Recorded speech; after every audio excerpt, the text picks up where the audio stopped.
Hello viewers, welcome to Kallidaikurichi cinema. இந்த வீடியோவில் நம்ம ரஜினிகாந்த் கூட கவுண்டர் பண்ணி நடித்த படங்களை பற்றி பார்த்துலங்க. ஒன்று இல்லைங்க, ரெண்டு இல்லைங்க, 8 படங்கள் 2 பேரும் ஜோடியாக நடிச்சுக்காப்லங்க. அது எந்த படத்தில் நல்ல செம சூப்பராக காமெடியாக நடிச்சுக்காப்ல அப்படிங்கிறத மறக்காம செக்ஷனில் கமெண்ட் பண்ணுங்கள். அந்த படங்களை பற்றி இந்த வீடியோவில் டீட்டெயிலாக பார்த்துலாங்க. அதுக்கு முன்னாடி நம்ம சேனல் வீடியோவை இப்போ தான் ஃபஸ்ட் டைம் பார்க்குறீங்களா, நம்ம சேனல் வீடியோவை ஃபுல்லாக பாருங்கள், லைக் பண்ணுங்கள், கமெண்ட் பண்ணுங்கள், சப்ஸ்கிரைப் பண்ணுங்கள். கூடவே இருக்கிற பெல் ஐக்கானை மறக்காம கிளிக் பண்ணுங்கள். வாங்க வீடியோக்குள்ளே போகலாம். நம்ம ரஜினிகாந்த் கூட கவுண்டர் பண்ணி நடித்த 8 படங்களை பற்றி நம்ம டீட்டெயிலாக பார்த்துலாங்க. அதில் ஃபஸ்ட்டு படம் பார்த்தீங்கன்னா 1977ஆம் ஆண்டு நம்ம ரஜினிகாந்தனுடைய 27வது வயசில் 16 வயதினிலே அப்படிங்கிற படம் தாங்க. இந்த படத்தில் ஸ்ரீதேவி நடித்தாலும் நம்ம கவுண்டமணி வந்து கெத்து அப்படிங்கிற கேரக்டரில் செம சூப்பராகவே காமெடி பண்ணி நடிச்சுக்காப்பில். இந்த படத்தில் கமலஹாசன் தான் மெயின் ரோலாக நடிச்சுக்காப்பிலங்க.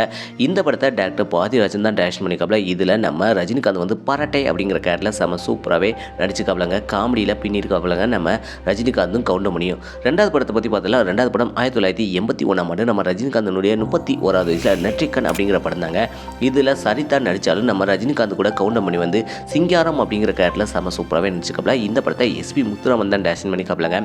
இந்த படத்தில் நம்ம ரஜினி வந்து அப்பா பையன் கேரக்டரில் சக்கரவர்த்தி சந்தோஷ் அப்படிங்கிற கேரக்டரில் செம சூப்பராகவே டபுள் ஆக்டிங் நடிச்சுக்காப்பிலங்க. மூணாவது படத்தை பற்றி பார்த்தலாம். மூணாவது படம் 1986ஆம் ஆண்டு நம்ம ரஜினிகாந்தனுடைய 36வது வயசில் மிஸ்டர் பாரத் அப்படிங்கிற படம் தாங்க. இந்த படத்தில் அம்பிகா நடித்தாலும் நம்ம கவுண்டமணி வந்து சஞ்சீவ் அப்படிங்கிற கேரக்டரில் செம சூப்பராகவே நடிச்சுக்காப்பில். இந்த படத்தை எஸ்பி முத்துராமன் தான் டைரக்ஷன் பண்ணிக்காப்பிலங்க. இதில் நம்ம ரஜினிகாந்த் வந்து பரத் அப்படிங்கிற கேரக்டரில் செம சூப்பராகவே நடிச்சுக்காப்பிலங்க. நாலாவது படத்தை பற்றி பார்த்தலாம். நாலாவது படம் 1990ஆம் ஆண்டு நம்ம ரஜினிகாந்தனுடைய 40வது வயசில் பெரிய இடத்து மாப்பிள்ளை அப்படிங்கிற படம் தாங்க. இதில் கனகா நடிச்சுக்காப்பில். இதில் நம்ம ரஜினிகாந்த் வந்து ஹிம்செல்ஃபாக தான் நடிச்சுக்காப்பிலங்க.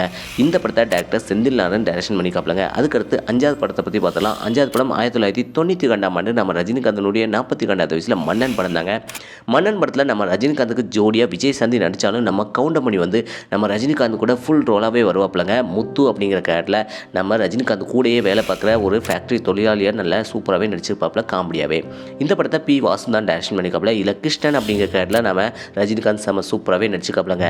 அதுக்கடுத்து ஆறாவது படத்தை பற்றி பார்த்தலாம். ஆறாவது படம் 1993ஆம் ஆண்டு நம்ம ரஜினிகாந்தனுடைய 43வது வயசில் எஜமான் படம் தாங்க. எஜமான் படத்தில் நம்ம ரஜினிகாந்த் கூட மீனா நடித்தாலும் நம்ம கவுண்டமணி வந்து வெள்ளையங்கிரி அப்படிங்கிற கேரக்டரில் செம சூப்பராகவே ரஜினிகாந்த் கூடவே நடிச்சுக்காப்பிலங்க. இந்த படத்தை வந்து ஆர்வி உதயகுமார் வந்து டைரக்ஷன் பண்ணிக்காப். இதில் காமெடி சொல்லிக்கிற அளவுக்கு செம சூப்பராகவே அமைஞ்சிருக்குங்க நம்ம ரஜினிகாந்துக்கும் நம்ம கவுண்டமணிக்கும். இந்த படத்தில் நம்ம ரஜினிகாந்த் வந்து கந்தவேல் வானவராயன் அப்படிங்கிற கேரக்டரில் செம சூப்பராகவே நடிச்சுக்காப்பிலங்க. இந்த படத்தில் உள்ள பாட்டு ஹிட்டு, படம் ஹிட்டு, காமெடி செம சூப்பராகவே இருந்ததுங்க. அதுக்கடுத்து ஏழாவது படத்தை பற்றி பார்த்தலாம். ஏழாவது படம் 1993ஆம் ஆண்டு நம்ம ரஜினிகாந்தனுடைய 43வது வயசில் உழைப்பாளி படம் தாங்க. உழைப்பாளி படத்தில் நம்ம ரஜினிகாந்துக்கு ஜோடியாக ரோஜா நடித்தாலும் நம்ம கவுண்டமணி வந்து விசு அப்படிங்கிற கேரக்டரில் செம சூப்பராகவே நடிச்சுக்காப்பிலங்க. இந்த படத்தை பி வாசு தான் டைரக்ஷன் பண்ணிக்காப்பில். இந்த படத்தில் நம்ம ரஜினிகாந்த் வந்து தமிழரசன் அப்படிங்கிற கேரக்டரில் செம சூப்பராகவே நடிச்சுக்காப்பிலங்க.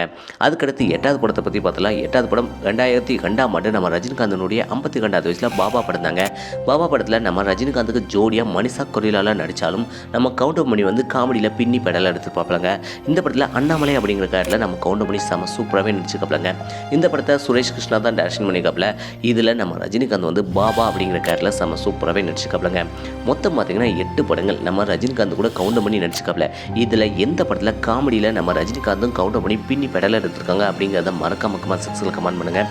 இதே போல் சினிமா தகவலை தெரிஞ்சுக்கிட்ட கலிடி குறிச்சி சினிமா சப்ஸ்கிரைப் பண்ணுங்கள். கூடவே இருக்கிற பெல் ஐக்கனை மறக்காமல் கிளிக் பண்ணுங்கள். தேங்க்ஸ் ஃபார் வாட்சிங்.